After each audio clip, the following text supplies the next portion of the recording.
For seller's market stage 2, you can flip a property, okay? Maybe a little difficult. You're going to buy it at a higher price, but if the supply is down, you may be able to flip it and sell it at a little higher price. So if you can find a distressed property, maybe some deferred maintenance. I've got one investor who just did that. They bought a vacant building. They put a little bit of money in it. They're going to exit that. They're going to make 50 to 100K and never finish the deal.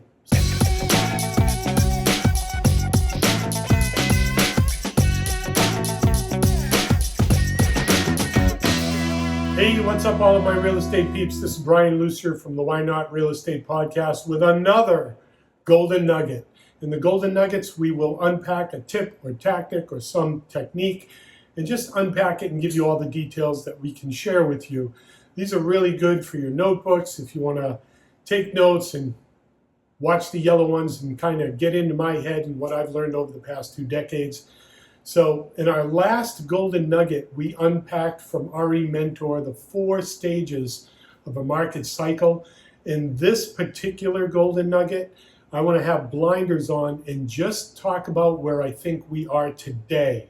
So if you're watching this historically, years from now, right now we are the top of the summer, July 2024.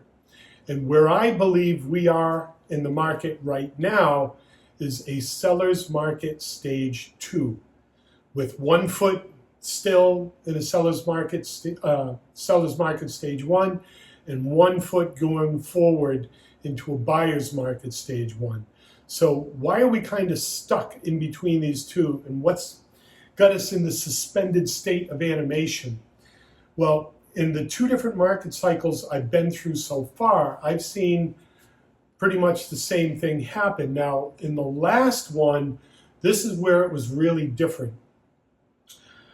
The big crash in 2008, 2007, all of that, there were a lot of builders out there who were building properties, and they totally got burned. All these developments went foreclosure, bankrupt. It was horrible.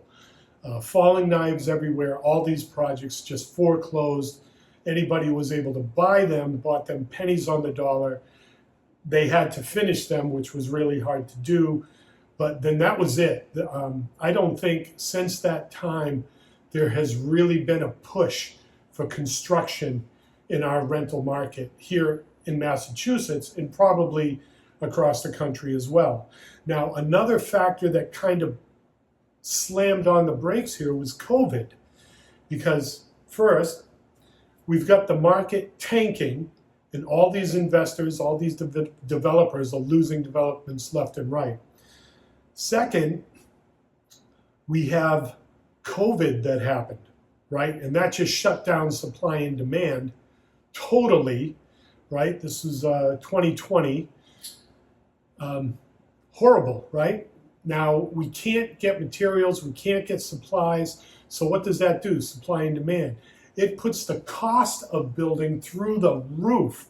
So now anyone who did recover from losing all those developments back there can't get back into the game at the numbers they were in before, because the costs aren't the same anymore. I mean, some things we were seeing plywood, a sheet of plywood double, because you just couldn't get it. And appliances, you couldn't get them. It was just like murder for the real estate market. And then what happened, right? Slowly COVID turned around, and now the prices haven't really gone back down. I mean, they may have dropped a little bit, but it's still cost prohibitive to build right now. So what's the 4th factor that's killing this? Energy code. Massachusetts and California are the worst. And guess where I have my offices? Massachusetts, California are the worst states to be in compliance with energy code. The federal government has mandated that energy efficient homes by 2028 or 2027, they want to totally eliminate carbon fuels. I don't know how that's going to happen. I mean, the grid for solar to do all this, I don't believe is sustainable. That's me, that's my opinion. You can listen to other people. But what's happening, because energy code is so impossible to meet these requirements. You have to get your home energy rating system, your HERS ratings, and they're going to say, well, okay, you have to hit this number. But if you do this, we'll give you credits for this number. But if you do this, we'll give you credits for this number. So now you're going to have this hybrid energy system on your building. And last time I went in for my training for my CSL, we had people who had jumped through all these hoops and done all these things, solar and all these different types of programs to lower that HERS rating so they could build and get a permit, and the property's a disaster. Mold is growing. It's not breathing. The energy costs are through the roof because all these other add-on systems are just making it impossible to build a sustainable product. It's not a livable, breathable space. This, again, my opinion as a CSL. Talk to other people. I don't mind being wrong, but double check your facts. I don't think the code is sustainable. I don't think building is sustainable. I don't think the costs are sustainable. So this whole story is one of the factors why I think we're stalling from seriously moving forward in the market cycle. So the normal market cycle, because building would be there, supply and demand, too many units would get on the market, then it would just force the supply and demand, but we're not hitting that demand because new units are not being added. So we're in the suspended state of animation until these units get added. I think it's holding us back from getting to that next market. Now, there are some factors that are going to come into play. We've got commercial lending and commercial loans on larger residential, and that's my bread and butter. That's where I focus my energy and my attention. So if you've got your 200, 300 unit and it's going to become mature in your commercial loan, which was 5 to 7 years, and now you have to refinance, how are you going to do that at these interest rates? Because now you're refinancing a different property in a different market at different terms. Would you have bought this property 5, 7 years ago at the terms you have to pay now? Maybe not. So what does that mean? It means there's going to be a buying opportunity. So we've got one step going forward because all these commercial loans are going to expire and have to be refinanced. But then on the other side of this, I've got 1 foot trailing behind me because building is not creating the supply that we need to meet that demand. So I believe right now we still have a very inflated rent at a very high price right now, just because of supply and demand, but the renting public can't sustain this. So we just wrote our spring 2024 report, gave that to all of our landlords a little while ago. I'll put a link to it here so you can access it. But we're seeing, families are being squeezed in the middle here. Renters are being squeezed in the middle. They're being forced to pay high rents, which they could probably pay for a mortgage, but because interest rates are high and supply is non-existent, they're not going to find those houses. It's really hard to find a house that you can buy if you're a first-time homeowner. A lot of first-time homeowners may find that their best choice is to buy a multi and live in one of the units. But even these are cost prohibitive right now. So a lot of moving parts to where I think we are in the market. But if I had to put my stake in the ground, I would say we are in a seller's market stage 2, okay? Demand is still strong. I interview people on the podcast, the Blue Podcast, every week. We've got them booked all the way out to the end of the year right now. And there are still people buying. There are still people grouping together money, doing syndications and buying deals. It's still happening. They're paying a lot. They got to be more careful on their numbers. Okay, the property values are still up there. And again, I think this is artificial because of demand, because building isn't happening. We've got a limited number of supply, which is artificially inflating the demand. So until we get more units on the market, I think we're gonna be stuck here for a little while.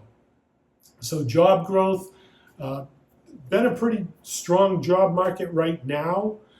With inflation, everything costs more. Tenants are bleeding, landlords are bleeding. it's just hard to maintain properties right now with the costs of everything. Maintenance and repairs, those are really expensive right now. So if we do see, in this is an election year, 2024, if unemployment takes a hit, I mean, we've just had an influx of millions of immigrants into this country. I have no opinion on that. I'm not going to voice it here in a public forum, but we have more people taking jobs who will do the job for less, which I think eventually is going to put the brakes on job raises or job increases, what you can earn. I don't think we're going to see job raises coming for employees in the near future, just because it has to hit equilibrium. We have so many people who have taken the lower paid jobs that these higher paying jobs, supply and demand, right? They're going to weed them out. They'll be able to take some of these people up there and do those higher paid jobs for lower money, okay? We're not doing that, Bel Air. I want to take really good care of my team, really good care of my crew. You're all rock stars. Don't leave. I want to know. I want to take care of you. Okay, a little sideline there. So where are we? What's our strategy here? For seller's market stage 2, you can flip a property, okay? Maybe a little difficult. You're going to buy it at a higher price, but if the supply is down, you may be able to flip it and sell it at a little higher price. So if you can find a distressed property, maybe some deferred maintenance. I've got one investor who just did that. They bought a vacant building. They put a little bit of money in it. They're going to exit that. They're going to make 50 to 100K and never finish the deal. So it can be done. The other strategy right now is keep your profits. I have so many investors on the sideline that I'm working with, and we're waiting. We've got dry gunpowder off to the side, waiting for some of these commercial institutional loans to go belly up, and then we're going shopping. When the market tanks, and it has to because it always goes in a cycle, it never stays up forever. When it tanks, myself and a lot of other investors are going to be out there buying as much deals as we can. And we may be, like for an example, John Bombachi, his interview was great. He's buying portfolios of properties, and then he's cherry picking out the ones that he doesn't want, and he's able to put those on the market, sell them as a one-off at a very high price. They came in under value in the portfolio, but that first-time investor or that investor who's buying smaller properties, they could be cherry picking these deals. John, very smart guy, Candor Realtor, he's selling these lower properties at a higher value than when he bought them, but still with a little bit of meat on the bone, so he can sell several of these to investors who are building up their portfolio. The new investor adding to their portfolio wins because they're still buying beneath market. John wins because he's ditching the dogs and polishing his diamonds, improving his portfolio. So, that's one strategy in a seller's market, stage 2. If you're buying portfolios, you can weed out the dogs and the diamonds. And just really, really be careful. Keep your reserves. Don't get spread too thin. Something I learned early on, you can buy properties, but don't load up on so many vacant properties that you're paying mortgages without collecting rents, okay? I would say stabilize the property as you go. Buy a property, renovate it, stabilize it. Make sure it's good to go, then do it again. Stabilize it, then do it again.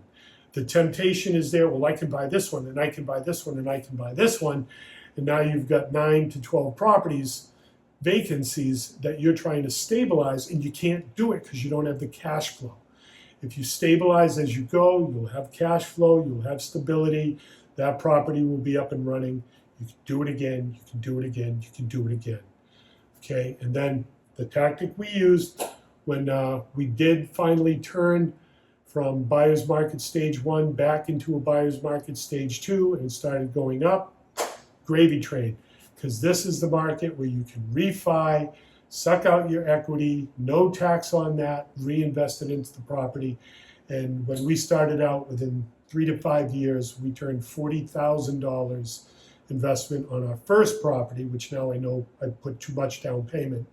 But we turned that $40,000 within 3 to 5 years into $1.2, $1.5 million. And from there, we never looked back. We had the assets. We used the assets to produce the more income, to bring it back to the market. And it was just a cycle going up and up and up as we added to our portfolio.